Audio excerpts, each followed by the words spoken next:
Greetings and welcome to another reading of the Age of Wings and Steel. Woo! In any case, today I'm going to be doing a marathon. I have started way earlier than usual, and I'm gonna just keep reading until the usual time when I begin. So we are going to be starting on chapter 23. Apparently it is labeled Part 2 King's Hammer. Chapter 23. How is the fit, my lord? The white unicorn lifted a leg, feeling the pauldron and breastplate shift. It's a bit tight across the chest. Easily fixed, my lord. The blacksmith reached his head down under the unicorn's leg, grabbing one of the armor's belts and loosening the buckle. Now? Much better. I can breathe. That's always good, said Weston from the side. The big earth pony leaned back against the wall with a grin. We'd hate for our little princeling to pass out in the middle of his first battle. Clement frowned. I've fought in battles before. His squire laughed. Weston always laughed. The brown earth pony's face was naturally jovial, permanently smiling, and his eyes constantly twinkled at some private joke. Fending off groups of the hill tribes? Putting down bandit groups on the North Road? He shook his head. Lord Clement, pardon my impertinence, but you've never seen a real battle before.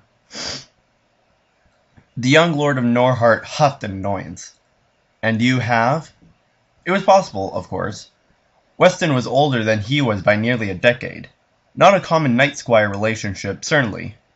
Normally, one took a squire on to teach him the ways of knighthood, not the other way around. But Clement's father had given him Weston years ago as both an aide and a tutor, in the hopes of making him a soldier worthy of the name Blueblood. Aye, my lord. Years ago, not long after you were born, I fought in the rebellion. On which side? Clement's eyebrow rose. Weston had never mentioned this before. The brief and unfortunate uprising in Philadelphia nearly 10 years ago had been the only real fighting the North had seen in generations. Clement had still been just a fowl when the dissent over maritime trade restrictions had exploded into violence. But he remembered the long nights his father had spent locked in his study with the rest of his war cabinet. After the final battle at the coastline city, displaced soldiers from both sides had fallen on hard times and became sellswords and brigands. It seemed his squire had been one of them. Does it matter? Weston sighed ruefully, still smiling. Of course it does. If you must know, I fought under your father's banner. I should hope so. I left the army after my 5 years were up. I found I had no taste for war anymore, but I remained in the Duke's employ. Your father pays well. Blue bloods always reward the loyal, said Clement. He looked to the blacksmith. Are we done? Yes, my lord. It's fine armor to be sure. Norharan steel is the strongest in the north, and not even as East Hill armorer could have crafted a piece like this. The blacksmith spoke the truth, thought Clement. His new armor was magnificent, as befitted the heir to the Norhart duchy. It was polished mirror smooth, so clean it seemed to glow white. It was delicately gilded with gold along the lines of the plate, and curving floral designs that set off his deep blonde mane perfectly. A white cape carrying the sigil of his house lay draped across the back. The blue droplet blood hung proudly, firmly establishing his line. Clement had always found using blood for a house signal to be a bit tasteless, but since the name and emblem of blue blood were as old and honorable as Equestria itself, he supposed it was bearable. Thank you, good smith. My father has already paid for your services, I trust? Most kindly, my lord. Have another bit, said Clement, nodding to Weston. His squire took a gold piece from his coin purse and tossed it to the smith, who caught it gratefully. Clement stepped down from the fitting stand and shook again, adjusting to the weight of the armor. He might only be 9 years old, still a young adult by equestrian standards, but in his new coat of steel he felt like a mighty warhorse of 15, ready to bring glory to the name of his house in battle. He and Weston had left the blacksmith striding out into the streets of Norharan. The city was built on a hill, with the long main road running up the length of it. It was divided into 3 great circular tiers, each bounded with a short wall more for show than protection. No enemy had ever laid siege to Norharan. Its power lay in the influential ponies who resided there rather than in any inherent strategic location. Below them were the outer districts, where the commoners and the poorer citizens of the northern capital lived. On good days like today, the wind carried the smell from the hovels in the opposite direction. Clement tried to avoid that part of town. The central tier of the town was home to the artisans and crafters guilds, including the blacksmiths he and Weston had just visited. Above the merchants' district was the circle of the nobles. Here was the heart of northern politics, where the lords and ladies of Norhairn spent their days drinking tea and plotting their advancement through the unwritten ranks of the noble houses. At the very top of the hill sat the grand blue-blood manor. Flags bearing the blue droplet waved gently in the afternoon breeze as the guards paced the outer walls below. And yeah, caste system. They climbed to the manor's entrance, passing through the heart of the city. Clement held his head high, privately enjoying the stares of the commoners. His armor gleamed brilliantly in the sunlight, and his cape fluttered majestically behind him as he walked. He was careful to avoid the puddles of mud that accumulating on the sides of the streets, fearful of dirtying the radiant steel. Well, then maybe you shouldn't wear it to war where it'll get bloody. They passed through the high gate into the noble district. Clement smiled as the gate's guard saluted, and inclined his head to acknowledge them. He and Weston climbed higher, finally entering the manor. Inside, he ascended the stairs to his father's study, gulping with sudden anxiety. He removed his helmet, sliding it carefully off over his horn and tucking it under one leg. At the door, he left Weston to stand guard and entered. "Father?" Duke Emmett Blueblood looked up from his desk and his face broke into a wide smile. "And here he is, my only child. Come, my son, show me your new armor." Clement proudly stepped forward to let his father examine the fine craftsmanship. The smith said this is finer than even an East Hill armorer's work. "Indeed it is. I haven't seen such skill in the craft since my grandfather's time. You look wonderful, my son, like a true knight. If only your mother could see this. The details are exquisite." Pleased, Clement bowed his head. "Thank you, father." He looked up again. "You wanted to see me after the fitting?" "Yes." His father's expression faded back into the familiar seriousness. "Tomorrow your appointment becomes official. When you take your oath, you'll be the commander of my army in truth." "I'm ready, father." "I know you are, my son. You'll do me proud. But we need to begin discussing our next moves." There came a knock on the door. Irritated, Clement called to Weston. "What is it?" Muffled through the door, Weston's voice answered, "A message for the Duke." Clement's father sighed, rubbing his forehead. "Very well, let him in." A harried-looking carrier Pegasus entered, carrying a single scroll. He gave it to Clement's father without a word and bowed out hastily. The Duke was not known for his tolerance of interruptions. Clement waited as his father scanned the document. His father's eyes widened as he read, and finally he rolled up the scroll with a flick of magic and sent it to the rest on his desk. "That," he said quietly, "was a message from one of our agents in the south. The bridge of Cello has fallen. The Griffins have entered Whitetail." Trying not to show his dismay, Clement said, "Then, the Duchess?" His father nodded. "Celerity is dead." He walked to the window, looking over his city. He breathed out slowly. "I am not half as pleased as I had expected."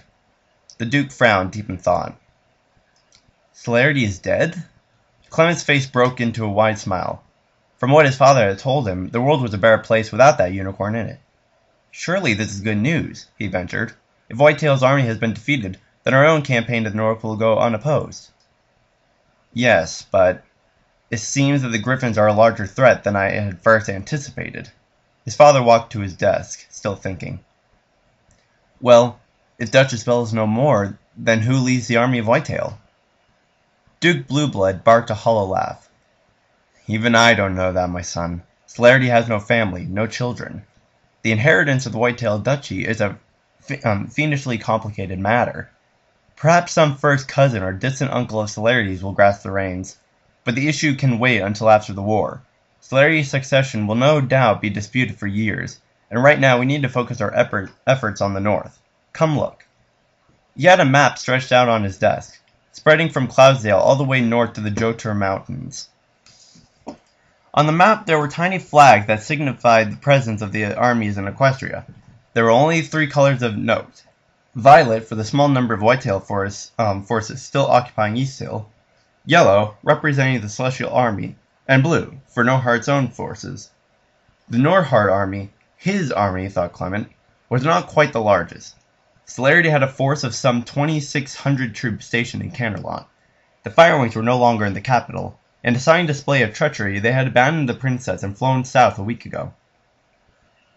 Clement had been shocked and more than a little disappointed. He'd always looked up to the Firewings. They had been living legends, selfless heroes flying to defend Equestria and her princess. Their betrayal felt like a personal violation of his trust. Still, he hoped that he would not have to face his old heroes in battle. Norhart's army was nearly as numerous as the princess's, but they were much better trained and equipped. Clement had confined his 2,000 troops. Clement was confident his 2,000 troops could defeat any force that mustered against them in the north, even more so now that Duchess Belle's army has been broken. We'll need to move quickly if we want to take Norland with a minimum of bloodshed, his father was saying. Helmfast's troops arrived yesterday, but I don't think we should wait for the Count Greenway to send any of his forces. He's too wary of the Whitetail troops stationed in Easthill to move any great number of soldiers away from his borders. Regardless, we have enough ponies to take the crossroads with little trouble. Clement was trying to stay involved, but his attention was waning. All this talk of strategies and tactics was of little interest to him. He preferred to think of battles rather than maps. And he needs to read The Art of War. Of course, father, he nodded. I will need to adjust my plan for the development in the south. We will speak again tomorrow, after you've given your oath. He smiled again.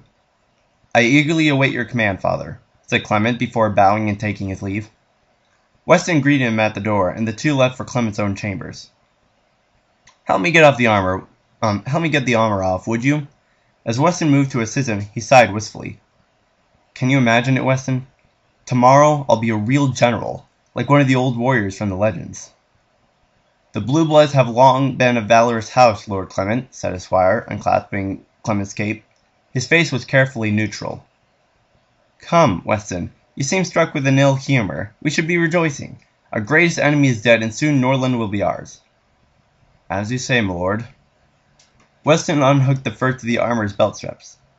But please, show some caution for these next few weeks, for the soldiers' sake, if not your own. You always advise caution. And you have yet to listen, my lord. His squire gave a wry smile. Mind yourself, Weston, said Clement coolly. Weston winced at the rebuke, and resumed his work in silence. Clement turned his thoughts to the morrow, smiling at the thought. Soon he would be a real knight, and he would lead his father's troops. No, his troops, to victory in the east. Tomorrow, Weston, we will ride for Norland in glory. I fear I will not be able to sleep much tonight. The excitement is almost overwhelming.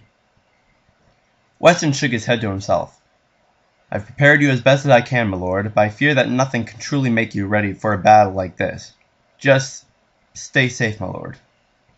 You worry too much, my friend, Clement grinned. His beautiful armor is now completely off, lying in a pile on the floor. If you would be so kind as to take that to the armory. Of course, my lord. Good night. I will wake you come morning. His squire left the room, carrying the young lord's armor. Clement lay down in his bed, his head filled with visions of charging into battle at the head of a great host of mighty destriers, like in the tales. Not since the Great War had there been a chance for glory such as this. He closed his eyes, sighing to himself in happiness. Soon. And now we're back in Sleep Nord. Woo! The fighting lasted well into the evening. Rye, Cranberry, and Inger watched from their position on the ridge as the Nord ponies below fought and bled and died, crashing against each other again and again. This is our army? Rye's voice was filled with disgust. Unbelievable. We come all this way to find them killing each other. We need warriors, not corpses. They're a violent people, Rye. That's why we wanted their help in the first place, remember? Cranberry's eyes were shut tight. She was curled against the cold, trying in vain to hide behind Inger's broad wings from the wind. "We have to get down to one of their camps," said Inger. "It can't be far. If we walk down there right now, we're likely to get a blade through the throat." Right. We need to wait for the battle to end before we approach." Inger exhaled angrily. "Miss Cranberry, we need to get you to warmth, and fast. We don't have time to wait." The fear in his eyes belied his anger. "I've made it this far. I'm not going to give up now." Cranberry flinched as a gust swept past them. The minutes crept by. With nothing else to do, Rye stared down at the Nord ponies below. It was chaos and death on a scale he'd never seen. A dizzying array of banners flew around the field, carrying varied emblems and sigils. But two banners seemed predominant. The army that had come from the east carried the mark of a raven, and the forces from the east were led by a crest of two great elk antlers. When the wind swept by, Rye could sometimes catch the faint calls of the fighters. The sunlight began to disappear. As the evening wore on, it gradually became apparent that one of the groups below was winning. The flags of the raven pushed the elk further and further back westward across the field, leaving behind piles of bodies and broken shields. In the last few vestiges of the light, a loud horn sounded and the defeated army beat a hasty retreat. The winners let them flee, and the calls of more horns sang their victory to the tundra. "We need to follow them back to their camp," said Inger. "They're bound to have fire and food there." He looked down at Cranberry with barely contained terror. "We should go now." Rye agreed, but Cranberry wouldn't budge. "Hey, Barry, it's time to go. Let's get a move on." She gave no response. Cranberry. There was little pink left in her once bright coat. She looked as pale as the tundra now. The tips of her ears had turned black. She wasn't moving. His heart leapt into his chest. No, not now when we're so close." Inger leaned down beside the little pink earth pony and held his breath. A slight puff of steam wandered from Cranberry's mouth, and the two stallions sighed with momentary relief. Inger nudged his head underneath her. "Come on, help me carry her. We can still make it in time." Rye helped drag Cranberry across Inger's back, and the sturdy Pegasus lifted her with a grunt. "She's heavier than she looks," said Inger, but the stab at levity hung dead in the air. He stared down the ridge at the Nord ponies below, who were returning and marching back east. "Come on, let's follow them." They walked as quickly as they could, urging their stiff joints onward. Cranberry bumped up and down on Inger's back, making no movements of her own. Eventually, they found themselves wandering in the trail of the Nord ponies, stepping through the vast tracks of hoofprints left behind by the army. The Nord ponies were distantly visible ahead, but they were beginning to disappear from sight. "Come on, Inger," said Rye. He couldn't feel his legs anymore. His eyelids seemed to droop of their own accord.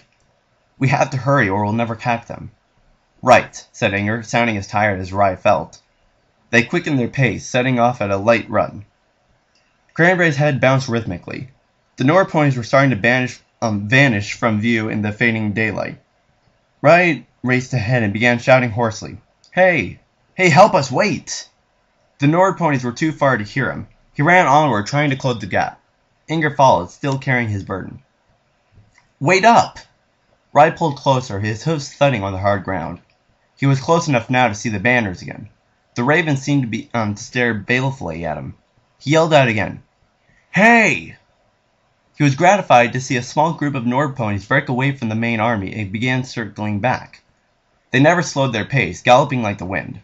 Rye began to falter, his energy spent. Inger pulled up next to him. "Hold up, Inger, they're coming to us." Indeed they were, rather rapidly. The Nord ponies were on them in a minute, running right past without a look. Rye yelled, "Hey!" But the Northerners broke their charge and turned to circle the three equestrians. There were about a dozen of them. Some dim part of Rye's brain noted with curiosity that they were all shades of brown and gray, ochres and earth tones blending together in their plain coats. None of the vibrant colors of equestrian ponies could be found. There were other differences as well. The Northerners were tall to a pony, even the shortest of them standing equal to Inger. They were all thickly built as well, dwarfing even the largest chargers Rye had ever seen in Canterlot tournaments. Their coats and manes were long and shaggy, rough blonde curls falling freely from their heads. Each of the Nord ponies was clad in a kind of armor Rai had never seen before. It looked like chainmail, but instead of metal links, it was made of scales sewn into cloth. The scales were the color of faded blue steel, dull and unreflective. The mail covered their breasts, necks, backs, and upper legs were armored with boiled leather. All of them wore heavy, fur-lined coats, pulled tightly around their backs and fastened in front with a raven-shaped clasp. Their helmets were made of crudely wrought iron, covering the tops of their heads but leaving the eyes and muzzle exposed. From beneath their helmets, they stared at Rai. Their eyes were all the same bright, piercing blue. The Nord ponies were armed to the teeth. A few wore hoof maces like Rai had seen before in Canterlot, but most were armed with more exotic weapons. In their teeth they gripped axes and a few hammers with short tassels hanging from the hafts. But the most impressive of all was the pony who wore a sword sheathed at his side. Axes and hammers took great strength of the neck to wield efficiently, but a sword has something else altogether. Ponies did not have the natural ability to wield a blade that griffins did. Without any way to grip a sword except their mouths, most found it simpler to use their natural hooves or simple spears as weaponry.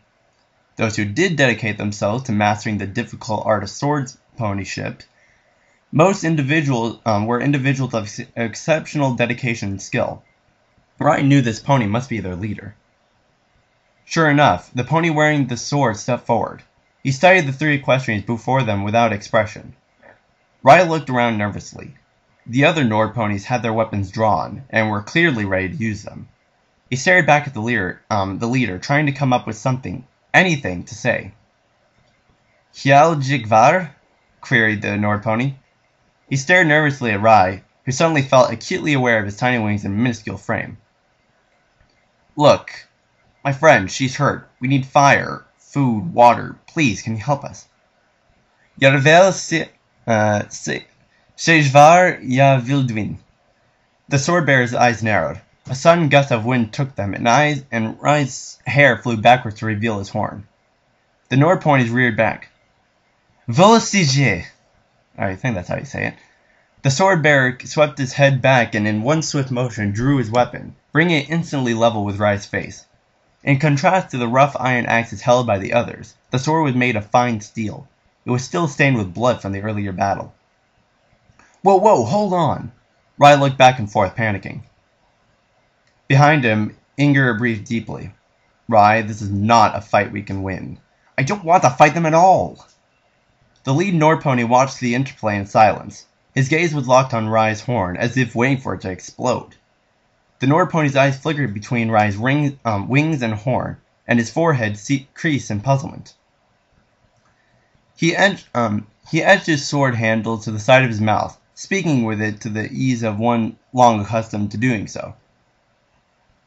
Breivik? What?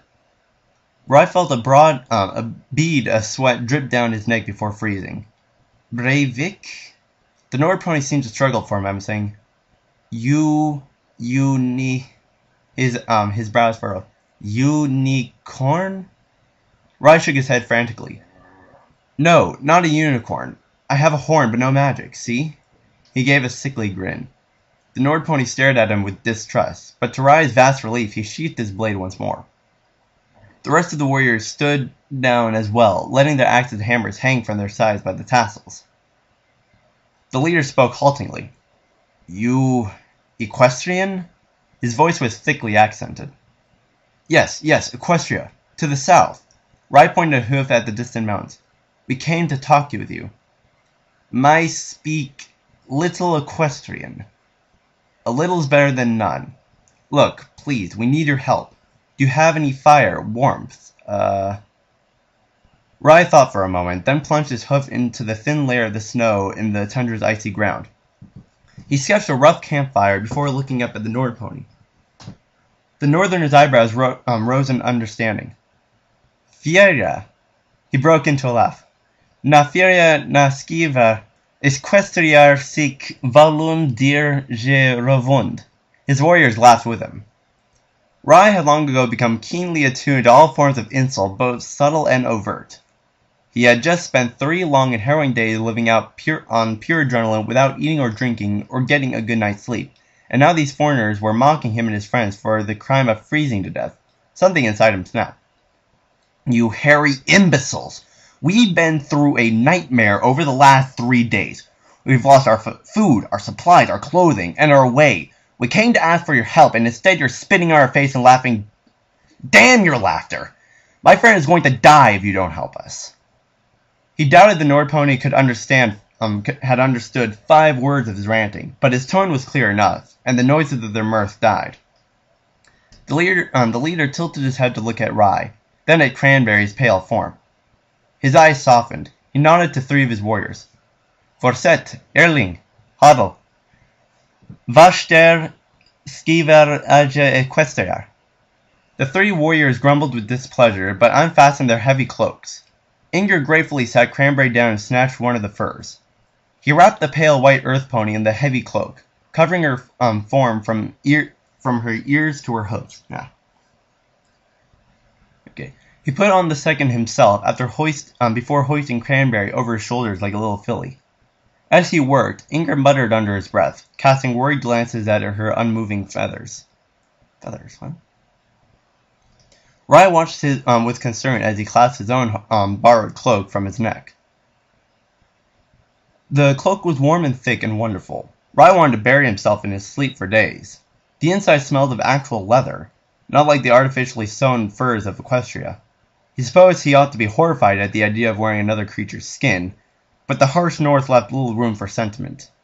After a day and a half of wandering the frozen wastes, he was more than willing to accept the gift. He again resisted the urge to fall to the ground and snuggle under the warm cloak until the sun set and rose again. He turned to the Nord pony leader and bowed. "Thank you. Please take us to your camp. We haven't eaten in days." The Nord pony barked orders, and the group moved onward. The Nord ponies escorted the equestrians in a circle, providing a small buffer against the wind, and preventing any attempt to stray from their course. The sun was completely gone by the time they reached the camp. The glow of fires beckoned, promising warmth and food. The ponies approached the outer limits of the camp, where they were met by an advance guard of another dozen Nord ponies. The guards exchanged a few words with the pony who held the sword, before nodding and allowing the group to pass. The one with the sword motioned for Rye and Inger to follow, and led them deeper into the camp. They passed by dozens of tents, keenly aware of the suspicious eye of the Nord ponies. The standard of the raven fluttered from every tent, the bird's eye glaring down at the equestrians. Rye tried not to imagine the howl of the wind as the raven screeching. That would be kind of creepy. Eventually, they came to one of the largest and longest tents in the camp, big enough for nearly 40 ponies to stand shoulder to shoulder inside. Ducking into the flap of the tent, they found themselves in what was clearly the infirmary. Cots and tables spread from one end of the tent to the other, filled with injured soldiers. Moans and cries rose from the wounded as several ponies rushed back and forth, tending to their injuries. The smell was terrible. Rye heard a frenzied whinny from the far side of the tent, then a squelching noise and silence. He shuddered underneath his cloak. The pony with the sword led them to the end of the row of cots, gesturing to one of the empty ones. Inger laid Cranberry down on it, carefully tucking her cloak back over her ears. She looked very small. She shivered, and one of her ears twitched. A grim Nord pony holding a crude saw rushed past Rye, headed down the line of cots to one of the tables. The soldier lying on the table began screaming in unintelligible Sleep Nordic as 2 other ponies held him down. Yeesh. Rye couldn't take any more of the tent. He fled from the stench of blood, bursting out of the infirmary and into the clean snow. He stood, gasping for air, trying not to hear the sounds of the dying behind him. He heaved, but it had been 3 days since his last meal, and nothing came up. Utterly miserable, he curled up inside the tent's entrance, huddling under his cloak. A few minutes later, Inger and the sword pony emerged. The Nord ponies jetted firmly at the ground with the hoof, then turned and went deeper into the camp. Inger sat down beside Rye. "She'll live, I think." Inger's dour tone sounded almost cheerful for him. I couldn't understand what they were saying, but the nurse ponies? Whatever the Nord Pony equivalent is, they didn't seem very concerned. He looked at Rye again. Are you feeling alright? I've been better. Rye sat upright. Where'd our friend go? I think he went to find a translator. Inger looked off in the direction the sword pony had gone in. I can't be sure, but I think these are the ponies of Saddlestead. Cranberry would know. Rye looked back at the tent. She'll live. She has to. Here comes our friend with the sword, said Inger. The sword's pony trotted up to them, accompanied by another Nord pony. The newcomer was short for a northerner, barely a head taller than Rye. His coat was drab gray, and his mane and eyes were the same blonde-blue as all the other Nord ponies they had encountered. He sized the two equestrians up, then said, Nice talker. He looked at the pony with the sword, who nodded. Turning back to Rye and Inger, he said, Greetings. Hold on, I should probably use accent. Greetings. I am Vasigil, son of Hafnar, son of Skiren. What are your names? I'm Rye Strudel, son of Apricot. And your companion? The translator looked over at Inger. Inger. Just Inger. The Pegasus looked uncomfortable, but the Nord pony didn't press further. You come from Equestria? Rye nodded. We're here on behalf of Princess Celestia. He reached under his cloak, struggling to unclasp his saddlebag. We've brought... The translator forestalled him with a hoof. Not now. We can discuss your business here after we've eaten and rested. He spoke a few words in Sleep Nordic to the Nord pony, who replied in kind. Eberhard says that you may sleep in his tent tonight. You are to be afforded the same courtesy as if you were here in the Thane's hall himself. Ooh. Rye's eyes widened. You mean Eberhard, he's a Thane? The translator laughed. No, the Thane is not on the field today. Pressing matter demanded his attention in Saddlestead. Eberhard Snowmane, son of Hefmir, son of Dolf, is his chief housecarl. Have no fear, you will be safe in his care. Eberhard said something to the translator. But we have spoken long enough. You must be tired and hungry. Most of the soldiers have already eaten, but there is still some soup in the pot. The translator and Eberhard beckoned and walked away, and Rye and Inger followed. They came to one of the fires near the center of the camp, where a great cast-iron pot hung over the flames. At Eberhard's request, one of the Nord ponies dipped a ladle into the pot and filled 3 bowls. Eberhard and Inger dug in, but Rye sniffed the soup apprehensively. What's wrong? What's wrong? Said Inger between gulps. That smells foul, said Rye, eyeing the soup warily. How can you eat that? I've had worse, said Inger, and I'm hungry enough to eat up. Well, he took another sip. Rye looked at the translator.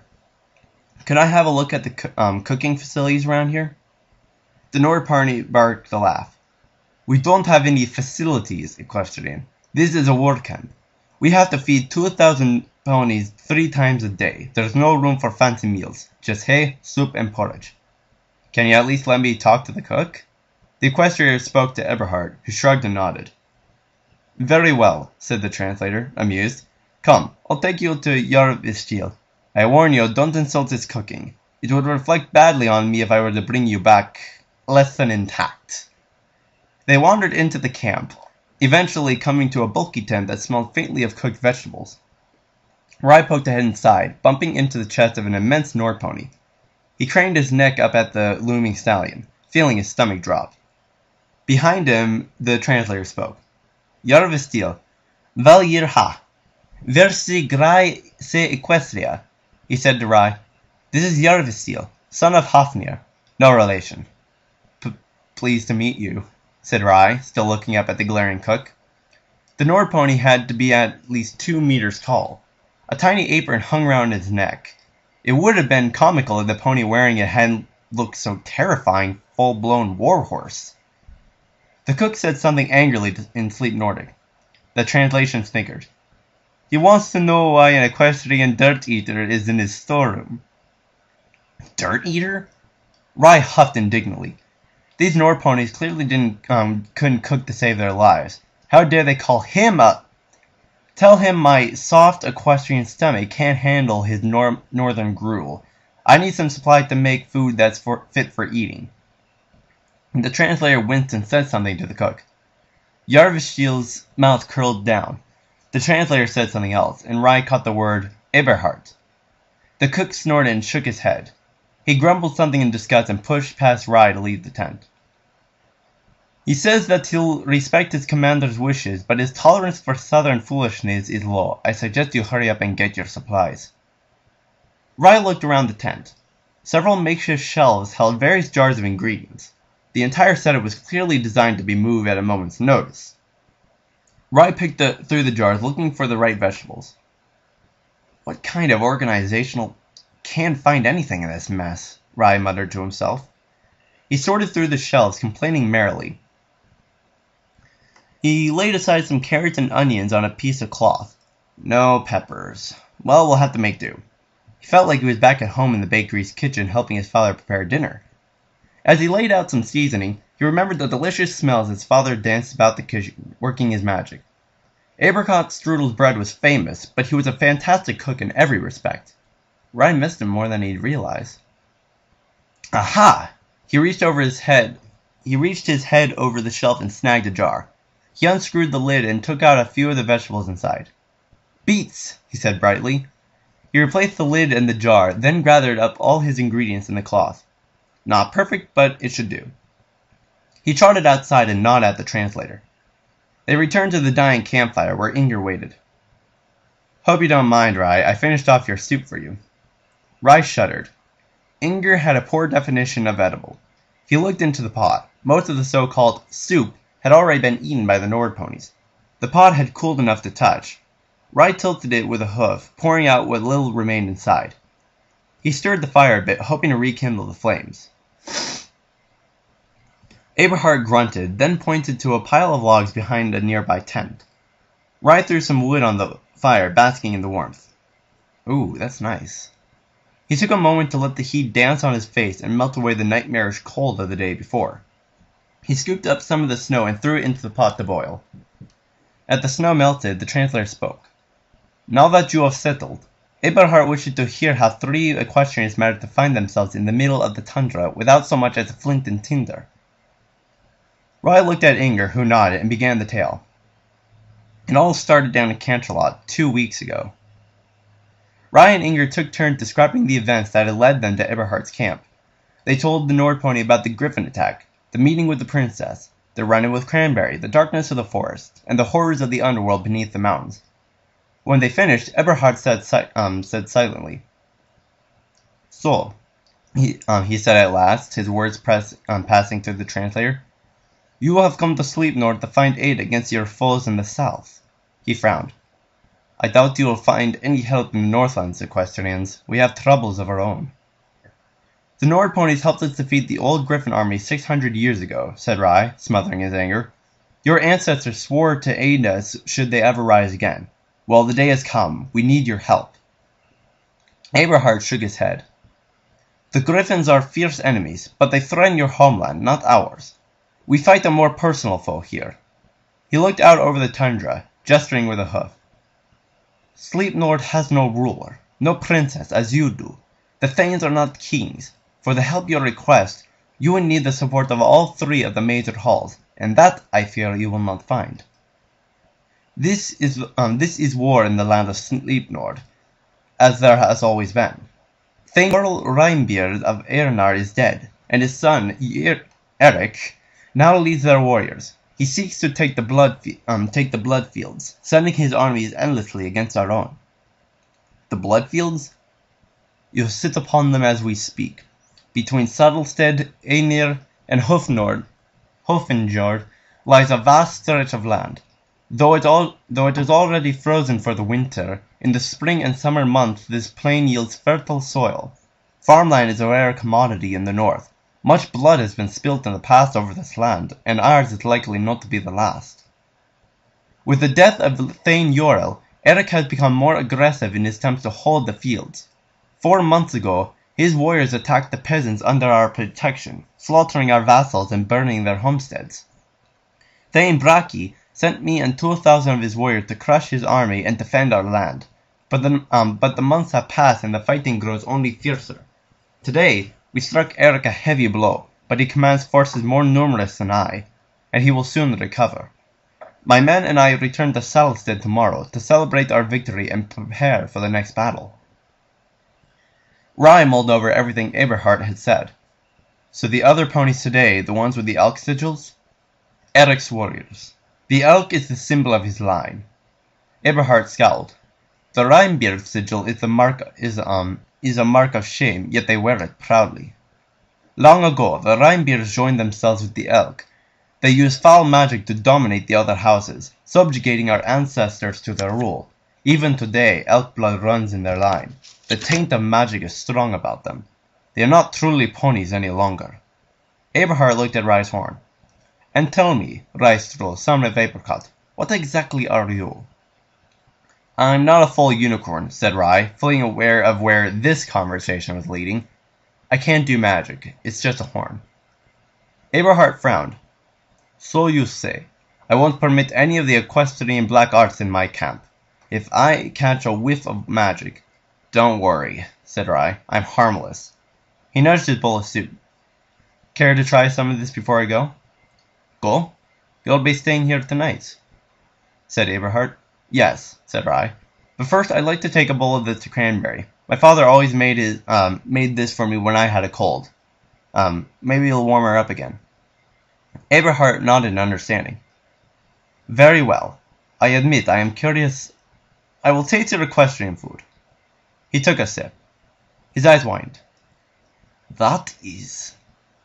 Rye winced in anticipation. Delicious. What is in this? Relaxing, Rye smiled. Oh, a little of this and a little of that is a Strudel family secret recipe. He thought for a moment.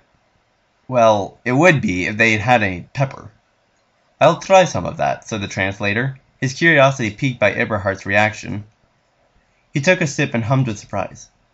That's quite good. Inger looked regretfully at the steaming pot, then gave a little moan and held his stomach. Rye gave him a smug smile. Care to try some? No, I'm feeling a bit ill, truth be told. Well, perhaps you'll think twice before you gobble up the disgusting sludge next time. He restrained himself from an I told you so. He switched his tail and trotted off, carrying a hot bowl in the direction of the tent where Cranberry lay. He reached the infirmary and paused at the entrance, bracing himself for the unpleasantness within. He pushed through with his bowl of soup, expecting to hear the screams and howls of the injured again, but found to his quiet gratitude that all was silent within. The injured lay sleeping, their wounds beginning to heal from the battle of the Aenir ponies. Deeper within, he found Cranberry. She was still lying on the cot, though her cloak had shifted off her head. Rye whispered, "Hey." He nudged her, but Cranberry didn't respond. "Cranberry, you in there?" Cranberry's lips moved. She's muttering something again as Rye leaned closer. "Mom?" "No, Cranberry, it's me. Rye." He smiled sadly. "Come on, drink up." He spooned a ladle of soup into Cranberry's mouth. The earth pony mumbled a bit and turned over. A little pink flushed back into her pale face. "Wake up soon, Cranberry. We're going to need your help to get this all sorted out." And I think I actually skipped chapter 24 in a way. I don't know, I just forgot to mention it. Chapter 25 now! One hoof in front of the other. One hoof in front of the other. Oh wait, no, that's not supposed to be a song, is it? Whatever. One hoof in front of the other. Last one. Winstreak's silent mantra beat in her head. Her whole world had narrowed to the dust beneath her hooves. One hoof in front of the other. One hoof in front of the... The southern plains were burning. In the crisp fall air, the fires had spread lightning fast across the land, incinerating hundreds of acres of unharvested crops. The smell from the blaze blotted out the sun for miles, raining down ash and cinders on the marching ponies. Giving the order to light the flames had been difficult, but such was the price of escaping the horde. Winstreak smiled bitterly to herself. "Oh, I get it. You're doing like what the Russians did, and it was oh yeah, they did it against Napoleon. He was going to go to Moscow, and so they basically just destroyed it so that they basically just died in the cold.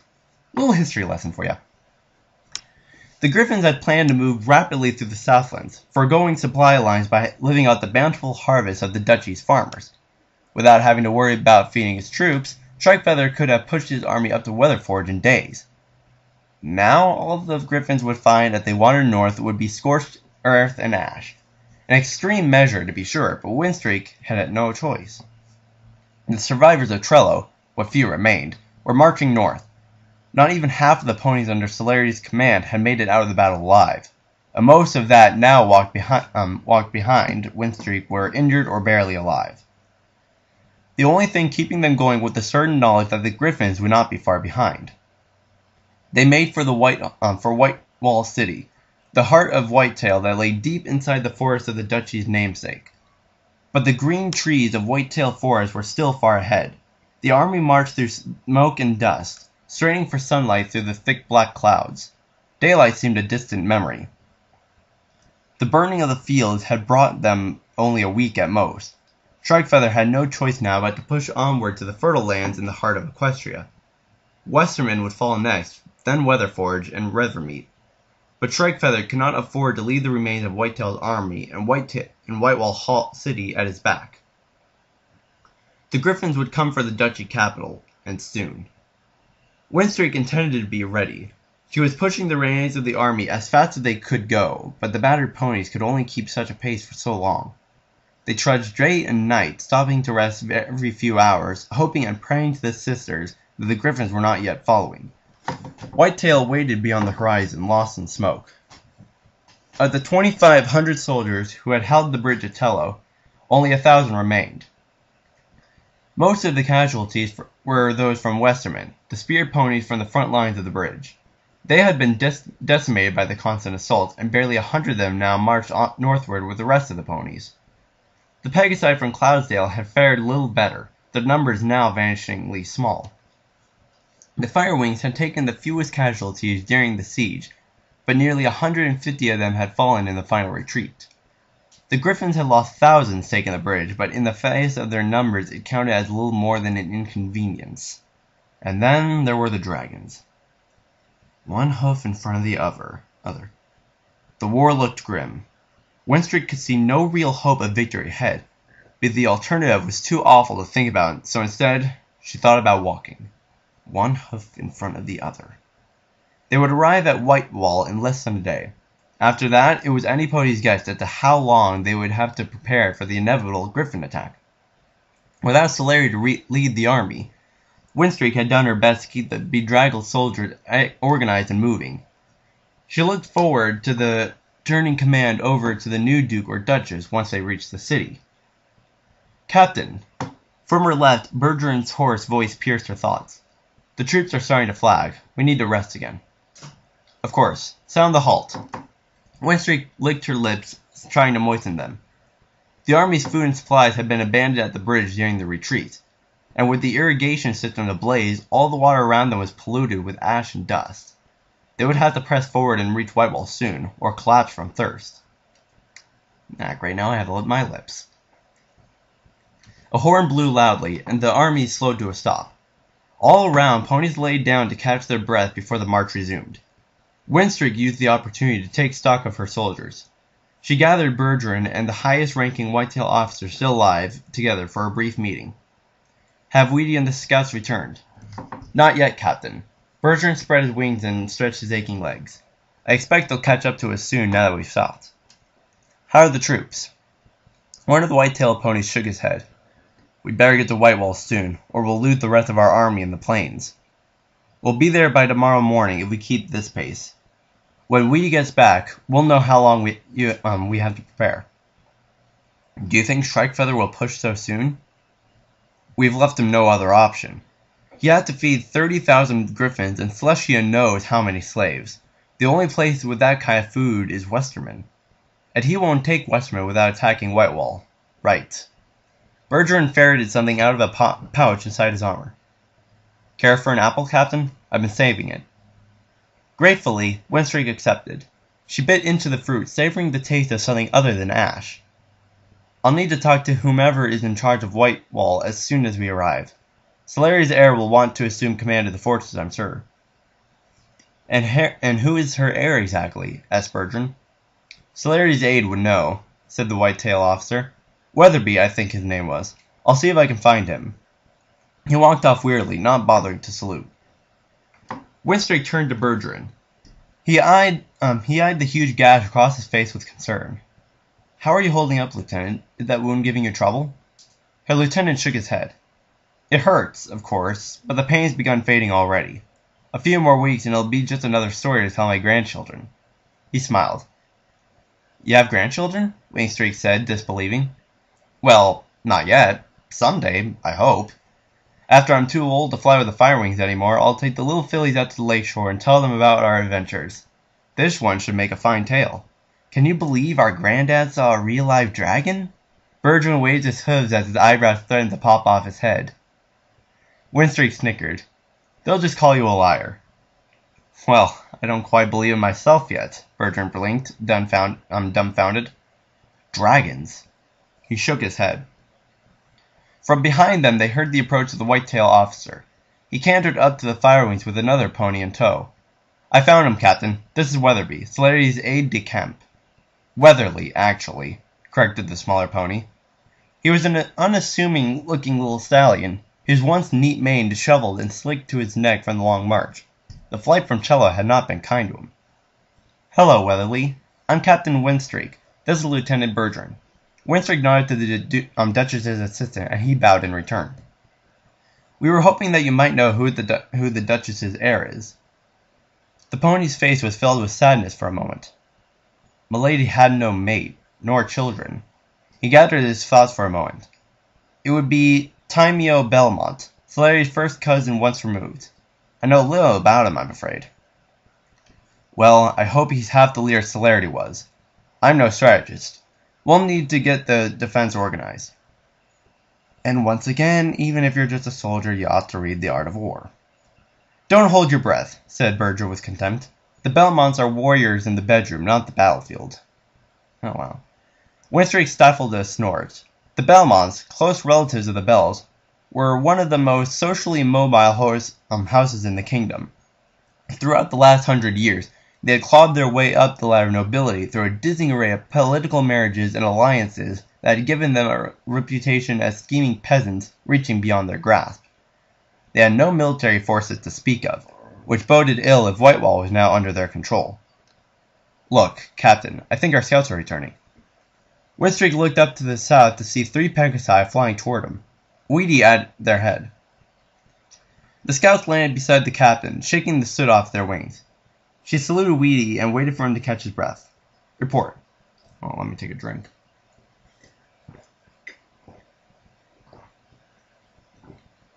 There we go. Good news, for once, said Weedy. The Griffins aren't following us. It looks like Strikefeather had decided to ship the rest of its troops and siege machine engines over the river before pressing north. The Griffins have set up camps surrounding the bridge on both sides. From the numbers we saw, I'd say we have at least a week before he begins pushing forward again. Winstrake felt her spirits lift. What of his remaining forces? How badly do we hurt them? Well, we gave him a black eye, at least. He lost a lot of flyers trying to take the bridge, but he's got plenty more where they came from. Weedy jerked his head toward one of the other 2 scouts. Flitterwing here thinks they have about 3,000 or 4,000 airborne fighters still in battle condition. Give or take a few hundred, amended the other Firewing. And our estimates on their infantry are still in the range of 20 to 30,000, said Weedy. But if they're anything like the ones we've been fighting all week, then every equestrian Pegasus is worth 4 of their warriors. So we're only outnumbered 40 to 1, said Winstrake dryly.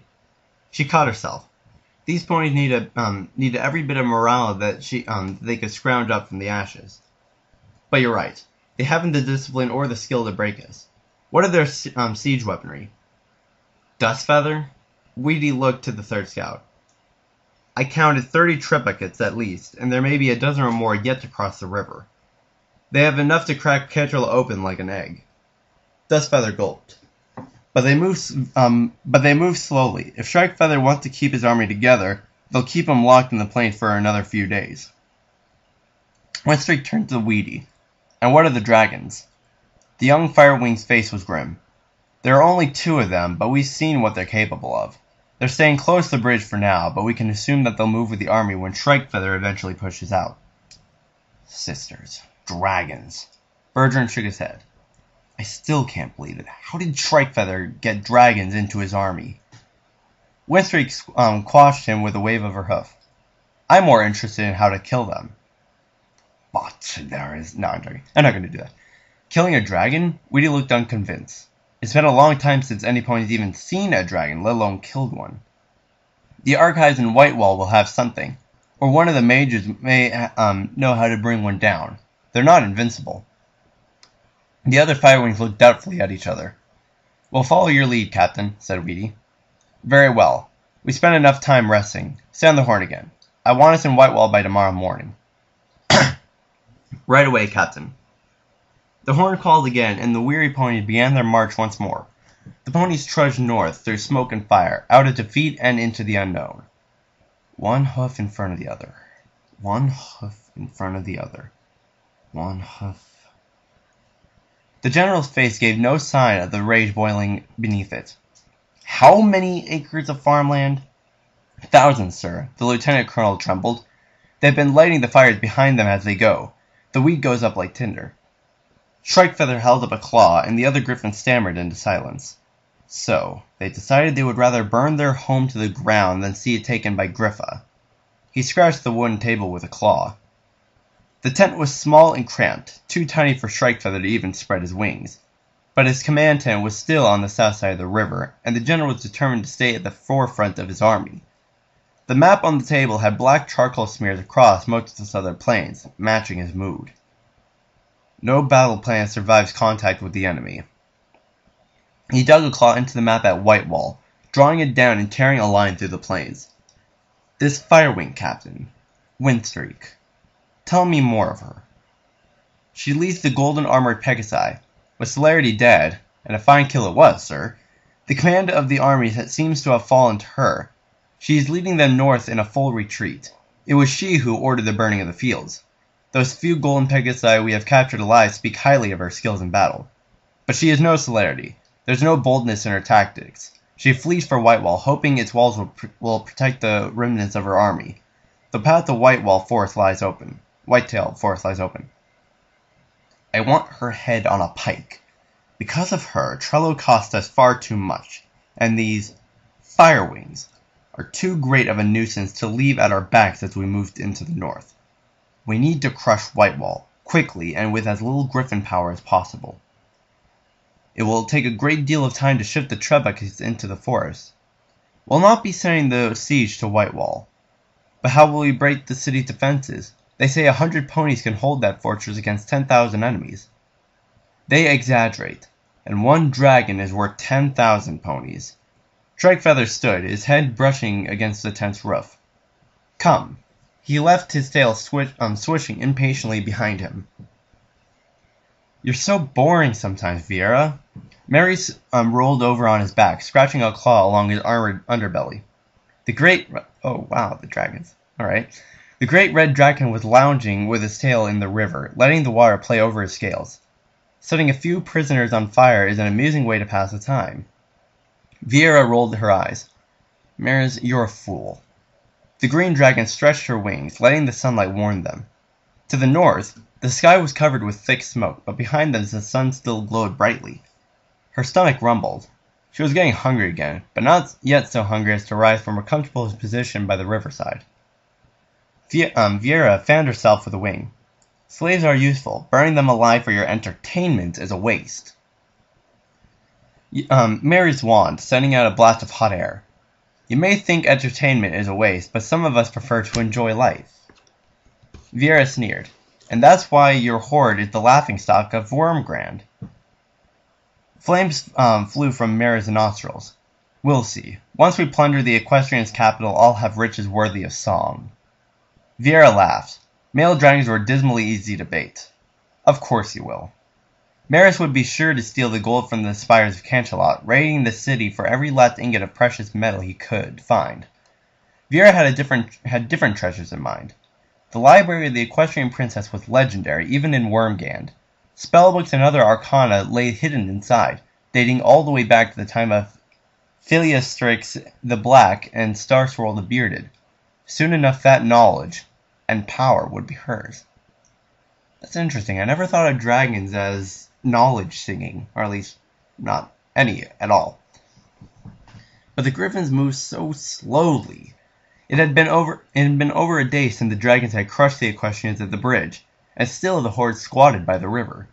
The griffin general demanded much, but she would tolerate his impertinence as long as he delivered the riches of Equestria as promised. Viera caught a familiar scent on the breeze, and frowned in displeasure. The general, seemingly summoned by her thoughts, approached, followed as always by his closest lackey. Vera lowered her head to the ground, gazing at the griffin with an eye the size of a small pony. "Yes, Griffin?" The general's annoying little shadow piped up in the irritating shrill voice of his. "You will address the general with the proper respect, Lieutenant Colonel." "My apologies, General." Shrikefeather sparred a sideways glare at his subordinate and turned back to the great green dragon. "The strategic situation has changed." Vera puffed a burst of smoke from her nostrils, covering the two griffins. The little one bent double, coughing, but the general flapped the smoke out of his face with a wing in annoyance. "Indeed?" Vera looked unimpressed. "Have the equestrians summoned an army from their pockets?" "With the fields ablaze, my troops will be unable to live off the land. Supply lines must be set up from Griffa, which will take time, but we need to push northward to capture the farmland north of the plains." "You should try horse," said Maris from the side. "It's a bit chewy, but you can get used to the taste." He howled in laughter. Vera and Shrikefeather eyed the red dragon with mutual disdain. There were few things they agreed upon, but Maris was one of them. Shrikefeather continued, ignoring the interruption. "As soon as we had the siege moved over the bridge, we marched for Westerman and Weatherforge, but the forge to Whitewall remains a threat." Viera strengthened. Whitewall was one of the oldest unicorn cities of Equestria. Their magical archives were rumored to be grand indeed. "Whitewall, you say?" The griffin smiled. "I thought that might grab your attention. The remnants of Celerity's host are fleeing to the city. I can't afford to have them at my flank while I push north through Weatherforge. I need you to take 7,000 of my troops and capture the city." "I doubt I will need the help." "The army, and you, will be under the command of Major Gableclaw. Maris will remain here with the rest of the army." Vera's eyes narrowed. She snorted flame contemptuously. "And who are you to order me?" The griffin was uncowed. "The one who will deliver you the wealth of Equestria." He folded his wings at his side and cocked his head impatiently. Vera grudgingly inclined her snout. "Very well. Gableclaw's forces are already prepared. You will leave immediately." Shrikefeather pointed a claw towards the north. "And one more thing. The leader of the Golden Armored Pegasi, these Firewings, make sure she dies." "As you command," said Vera, her voice dripping with sarcasm. The great green dragon beat her wings, lifting up and sending waves of wind blowing across the plain. She glided through the air to the waiting force of Gableclaw. Whitewall. She smiled in anticipation. This deal with the griffins might yet be worth her time. The lieutenant colonel coughed, waving away smoke. "I am still unsure of our allies. The king places too much trust in the greed of dragons." Shrikefeather frowned. "His Majesty has dealt with our kind before. Gold is the key to a dragon's heart. They're simple creatures once you know how to pull their strings." He beckoned. "Come, there is much to do." The two of them began to cross the bridge. It still bore the scars of the battle, the stones covered with congealed bloodstains and pockmarks from misfired spells. Chunks of the bridge were missing where the firebombs had landed, and in certain places wooden slats had been placed over gaps in the stone that opened in the river below. Griffins hurried ceaselessly across in both directions, carting weapons and armor behind them. They all gave the general a respective wide berth. "Will Gableclaw be able to take Whitewall with such a small force?" "With Vera under his command, I expect Whitewall will be ours by the end of the month." Even without her, the city won't survive for long against a real army. Most of Whitetail's strength was here at Trello. The few that have escaped will not be able to hold the walls against a determined attack. The Lieutenant Colonel nodded. And the rest of our campaign? Strikefeather sidestepped the firebomb crater. That depends. The loss of the planes is going to slow us down a great deal. How soon can the flying divisions be ready? We'll need at least another 3 days to get the siege over the river. We'll have to reinforce the bridge to prevent them from collapsing while our infantry cross. The siege does not concern me, nor do the infantry. Our airborne units, Lieutenant Colonel. How soon? Well, today, if they aren't to be expected to carry supplies. Strikefeather quickened his pace. Then we leave today. We, sir? You're leaving the bridge? The general scowled. The ponies have delayed us too long already. Manderley can oversee the movement past the Grumar. You and I will be pushing ahead with the aerial units. We won't need anything else where we're going. As you command, General. And chapter 26. Woo. Wait, am I gonna... Yeah, I should probably stop here for a small break before... Yeah, that way you don't have to watch that long.